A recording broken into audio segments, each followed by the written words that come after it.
నెల్లూరు నగర నడిబొడ్డున సువిశాల విస్తీర్ణంలో కార్పొరేట్ హాస్పిటల్ను తలపించే విధంగా దాదాపు భారీ భవనాలు, వందలాది మంది డాక్టర్లు, నర్సింగ్ స్టాఫ్, వందలాది మంది నూతన వైద్యులను తయారు చేసే మెడికల్ కాలేజ్. ఇంత పెద్ద వసతులు కలిగిన, విలువలు కలిగిన ఈ వైద్య కేంద్రం నిర్లక్ష్యానికి, నిర్వహణ వైఫల్యాలకు, పాలకుల అలసత్వానికి నిలువెత్తు నిదర్శనంగా మారుతోంది. ఎందుకు ఈ మాట అనాల్సి వస్తుందంటారా? అయితే మీరే చూసేయండి.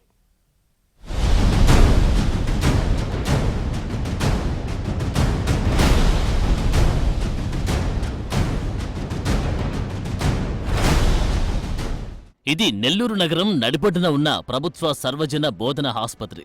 ఇంత పెద్ద ఎత్తున వసతులు, ప్రాముఖ్యత ఉన్న ఈ వైద్య కేంద్రం ఇప్పుడు నిర్లక్ష్యానికి, నిర్వహణ వైఫల్యానికి, పాలకుల అలసత్వానికి నిలువెత్తు నిదర్శనంగా మారుతోంది. నిరుపేదలు, సామాన్యుల ఆరోగ్య భద్రతకు ఆసరాగా నిలవాల్సిన ఈ కేంద్రం ఇప్పుడు నిర్వహణ వైఫల్యాలతో కొట్టుమిట్టాడుతోంది. సర్జరీ కానీ జనరల్ సర్జరీలో మంచి ఫ్యాకల్టీ ఉంది. అనుభవజ్ఞులైనటువంటి ప్రొఫెసర్స్, అసోసియేట్స్, అసిస్టెంట్ ప్రొఫెసర్స్ ఉన్నారు.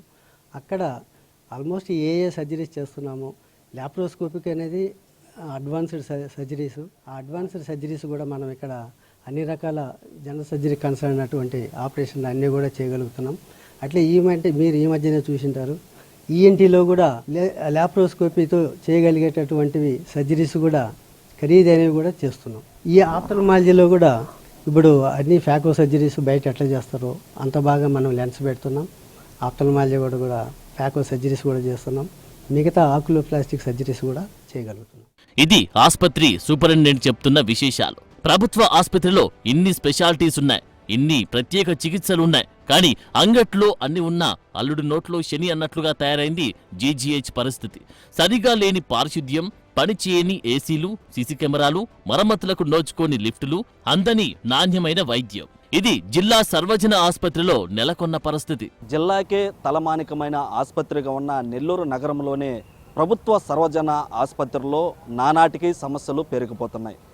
నైపుణ్యం గల డాక్టర్లు, భవనాలు, ఇలా అన్ని రకాల వసతులున్న రోగులకి సేవలు అందించడంలో పూర్తిగా విఫలమవుతున్నారు. ఒక వీల్ చైర్ కోసమే గంటల తరబడి నిరీక్షిస్తున్నారంటే ఇక్కడ పరిస్థితులు ఏ విధంగా ఉన్నాయో మనం అర్థం చేసుకోవచ్చు. ప్రస్తుతం మనం నెల్లూరు నగరంలో ఉన్నటువంటి ప్రభుత్వ సర్వజన ఆసుపత్రుల వద్ద మనం ఇక్కడ ఉన్నాం. ఇక్కడ నా వెనక ఉన్నటువంటి బిల్డింగు దాదాపుగా 4 అంతస్తుల బిల్డింగు. ఈ బిల్డింగ్కి సంబంధించి ఇక్కడ మనం చూస్తున్నటువంటి ఈ బిల్డింగు సైడు ఇదంతా కూడా వాష్రూమ్స్కి సంబంధించినటువంటి 4 ఫ్లోర్లకు సంబంధించినటువంటి వాష్రూమ్లకు సంబంధించినటువంటి ఇక్కడే ఉంటాయి. అయితే దానికి సంబంధించి పైప్ లైన్ కానీ ఒకసారి మనం ఇక్కడ కానీ గమనిస్తే ఇక్కడ ఉన్నటువంటి సమస్యలు ఏ విధంగా ఉన్నాయో మనకు అర్థమైపోతుంది. ఎందుకంటే ఇక్కడ వాష్రూమ్లో నుంచి పైనుంచి వచ్చేటువంటి యూరిన్ కావచ్చు, ఇట్లా వాష్రూమ్ వాటర్ కావచ్చు, పైనుంచి వాష్రూమ్ బాత్రూముల నుంచి వచ్చేటువంటి వేస్టేజ్ అంతా కూడా ఈ పైపుల ద్వారా ఇక్కడ ఉన్నటువంటి మనం విజువల్స్లో చూస్తున్నటువంటి మాన్యువల్స్ ఏవైతే ఉన్నాయో ఆ మాన్యువల్స్ ద్వారా వెళ్లాల్సినటువంటి పరిస్థితి. ఆ మాన్యువల్స్ పూడిక తీయకపోవడంతో ఇక్కడ ఉన్నటువంటి ఆ యూరిన్ అంతా కూడా బయటకు వచ్చి ఇక్కడంతా మురుగు చేరి ఈ యొక్క దుర్గంధ వాసన కూడా ఇక్కడ ప్రజలు నిలబడాలనంటే ఇదే దారిలో అనేక మంది జిల్లాలో ఉన్నటువంటి అనేక మంది పేషెంట్స్ ఇక్కడికి వచ్చి పేదవారు ఇక్కడ వైద్యం చేర్చుకునేందుకు వస్తుంటారు. ఇక్కడికి వచ్చిన తర్వాత ఈ యొక్క పారిశుద్ధ్యం కావచ్చు, శానిటేషను ఇవన్నీ కూడా నీట్గా లేకపోవడంతో ప్రజలు ఇక్కడికి ఒక జబ్బుతో వస్తే మళ్ళీ అక్కడ వారితో పాటు వచ్చినటువంటి సహాయకులు అందరూ కూడా మరొక జబ్బుతో బయటికి వెళ్లాల్సినటువంటి పరిస్థితి ఉంది. ఒకసారి మనం విజువల్స్లో గమనిస్తా ఉన్నాం. ఇక్కడ ఆ యూరిన్, ఆ వాష్రూమ్లో నుంచి వచ్చేటువంటి వేస్టేజ్ అంతా బయటికి వచ్చి ఇక్కడ పాకుడు పట్టిపోయి ఉన్నటువంటి విజువల్స్ కూడా మనం గమనించవచ్చు. అదేవిధంగా ఇలా అనేక రకాలైనటువంటి సమస్యలు ఈ ప్రభుత్వ సర్వజన ఆసుపత్రిలో తాండవిస్తున్నాయనంటే ఎలాంటి దీంట్లో సందేహం లేకుండా చెప్పుకోవచ్చు. ఇక్కడికి వచ్చేటువంటి రోజుకి 1000 నుంచి 1200 ఓపీ ఈ ప్రభుత్వ ఆసుపత్రికి జిల్లాలో ఉన్నటువంటి నలుమూల అన్ని ప్రాంతాల నుంచి అనేక మంది ఇక్కడికి వచ్చి ఓపీ చూపించుకొని ఇక్కడికి పేదవాడు ఇక్కడ వైద్యం చేర్చుకొని వెళ్తుంటారు. అయితే వాటర్ తాగాలంటే ఈ 4 ఫ్లోర్లే కాకుండా ఇక్కడ చుట్టుపక్కల ఉన్నటువంటి క్యాజువాలిటీ, అదేవిధంగా మెటర్నిటీ ఇటువంటి హాస్పిటల్కి సంబంధించి వచ్చినటువంటి వారందరూ కూడా ఎదురుగా ఉన్నటువంటి ఇక్కడికి వచ్చి వాటర్ పట్టుకోవాల్సినటువంటి పరిస్థితి.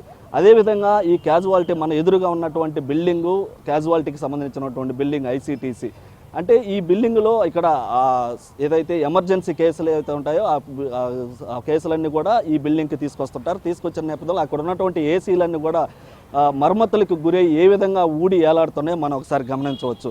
అయితే ఇక్కడ ఒకటి కాదు అనేకమైనటువంటి సమస్యలు ఉన్నాయి. ఈ సమస్యలన్నిటి కూడా ఇక్కడికి వచ్చేటువంటి వారందరూ అనేక ఇబ్బందులు ఎదుర్కొంటున్నారు.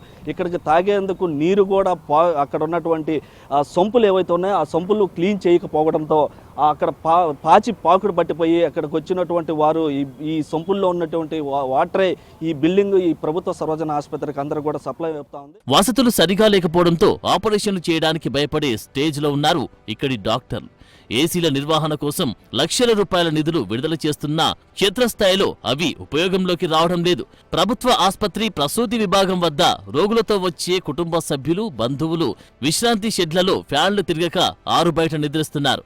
ఇక్కడ ఉన్న సమస్యలు మేము గమనించింది ఏంటంటే మెటర్నిటీ బ్లాక్ ఉంది, బాలింతల విభాగం. ఎందుకంటే అన్నిటికంటే కూడా బాలింతలు అనేది చాలా జాగ్రత్తగా చూసుకోవాల్సిన బ్లాక్. అటువంటి బాలింతల విభాగం దగ్గరే పేషెంట్ అటెండర్స్ అనే వాళ్ళు బయట ఉండాలా.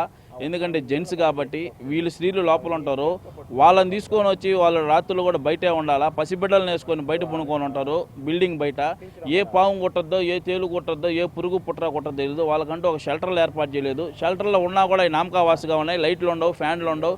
వాళ్ళు ఏదన్నా కనీసం వాష్రూమ్కి వెళ్ళాలన్నా కూడా అక్కడ వాటికి నీళ్ళు రావట్లేదు. ఈ బయట ఈ మెటర్నిటీ దగ్గర ఎవరైతే పడుకుంటున్నారో వాళ్ళకి నిత్యం వాళ్ళకి ప్రమాదకరమే. అదొక సమస్య. ఇంకొకటి చూస్తే ఈ చుట్టుపక్కల ఉన్నటువంటి అన్నిటి కూడా ఫైర్ సేఫ్టీలు అని చెప్పి ఫైర్ సేఫ్టీకి సంబంధించినటువంటి ఏర్పాటు చేస్తున్నారు. ఈ ఫైర్ సేఫ్టీ వాటర్ అనేది తాగచ్చా, తాగకూడదా, వాడచ్చా, వాడకూడదా అనేది ఇక్కడికి వచ్చేటువంటి పేదలకు తెలియదు. ఎందుకంటే వీళ్ళందరూ కూడా చదువుకున్న వాళ్ళు కాదు.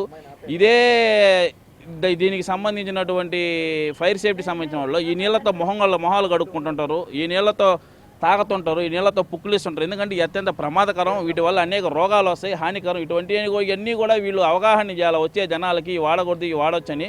ఇటువంటి వాటి మీద చిన్న వాటిని వీళ్ళు అవగాహన కల్పిస్తే అనేక సమస్యలు పరిష్కారం అవుతాయి. ఈ సమస్యలన్నిటి కూడా పరిష్కరించి అధికారులు కావచ్చు, నాయకులు కావచ్చు, ఈ ప్రభుత్వ ఆసుపత్రికి ఎక్కువ మందిని జనాలని ప్రైవేట్ హాస్పిటల్ కంటే కూడా వీటిని ఎక్కువగా తీర్చిదిద్దితే ఇంకా ఎక్కువ మంది ప్రజలు ఇక్కడికి వచ్చి అవకాశం ఎక్కువ ఉందని చెప్పి నేను ఆశిస్తున్నాను. ఆస్పత్రి అభివృద్ధి వార్షిక నిర్వహణ కింద టైల్స్, మార్బుల్స్, సీసీ కెమెరాలు, లైట్స్, మురుగు, తాగునీటి పనులు, లిఫ్ట్లు, సెంట్రల్ ఏసీ, జనరేటర్లు, ఆర్వో ప్లాంట్ల నిర్వహణకు గతేడాది 5,42,00,000 రూపాయలు విడుదలయ్యాయి. అన్ని నిధులు ఖర్చు చేసినా సమస్యలు అలాగే ఉన్నాయి. నేటికి ఆస్పత్రిలో కొన్ని లిఫ్టులు, సీసీ కెమెరాలు పనిచేయడం లేదు. దీంతో నిధులు ఏమయ్యాయనే వాదన వినిపిస్తోంది. ఇక తాగునీరు, ఇతర సౌకర్యాలపై కూడా రోగుల బంధువులు క్వశ్చన్ చేస్తున్నారు. అంతేకాదు ఇక్కడ పనిచేసే సిబ్బందికి కూడా సరి అయిన సౌకర్యాలు కల్పించడం లేదన్న ఆరోపణలున్నాయి.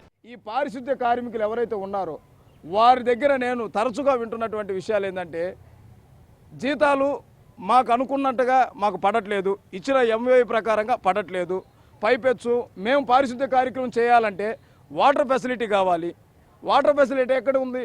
ఇప్పుడు ఏదన్నా మాపేయాలా, నీళ్ళు కావాలి, లేదంటే ఎక్కడైనా క్లీన్ చేయాలా, వాటర్ కావాలి. వీటికి కావాల్సినటువంటి ఆ ట్యాపులు ఏవైతే ఉన్నాయో చిన్న అవసరాలు ఇక్కడ వర్క్ చేసే వర్కర్లు కాదు కదా వాటికి సంబంధించినటువంటి ఏర్పాట్లు చేసుకోవాల్సింది. దాన్ని సూపర్వైజ్ చేయాల్సినటువంటి సూపరింటెండెంట్ గారు కావచ్చు, చైర్మన్ గారు కావచ్చు, ఇక్కడ ఉన్నటువంటి పెద్దలు ఎవరైతే ఉన్నారో వాళ్ళందరూ ఏకతాటిగా ఒక తాటి మీదకి వచ్చి ఉన్నటువంటి సిబ్బంది కార్మికులు ఎవరైతే ఉన్నారో వాళ్ళు చేస్తున్నటువంటి వాళ్ళకి ఎదుర్కొంటున్నటువంటి ఇబ్బందులు ఏవైతే ఉన్నాయో వాటిని పరిగణలో తీసుకొని నిధులు కేటాయిస్తున్నటువంటి ఆ నిధులను సక్రమంగా వినియోగిస్తున్నారా లేకపోతే దుర్వినియోగం చేస్తున్నారని పరిశీలించి వాటిని చక్కగా చేస్తే అభివృద్ధి అవుతుంది. అంతకు మించి ఇంకా మరొకటి ఏమీ లేదు. కానీ ఇక్కడ కేటాయించిన నిధులు పోతున్నాయి కానీ అభివృద్ధి మాత్రం శూన్యం. ఈ ఆస్పత్రిలో మరో విశేషం ఏంటంటే జిల్లా ప్రభుత్వ ఆస్పత్రి, ప్రభుత్వ వైద్య కాలేజీ, నర్సింగ్ కాలేజీలో చెదలు నివారించేందుకు ప్రతి నెల 6,13,000 రూపాయలు వెచ్చిస్తున్నారు. దోమలు, బల్లులు, చెదలు, పాములు, ఎలుకలు నివారించేందుకు ఈ నిధులు ఖర్చు చేస్తారు. లక్షలు వెచ్చించిన పారిశుద్ధ్య కార్మికురాలు పాము కాటుతో మృతి చెందారు. మరొకరు ఆస్పత్రిలో చికిత్స పొందారు. దీన్ని బట్టి నిధులు ఎంత చక్కగా వినియోగిస్తున్నారో అర్థమవుతోంది.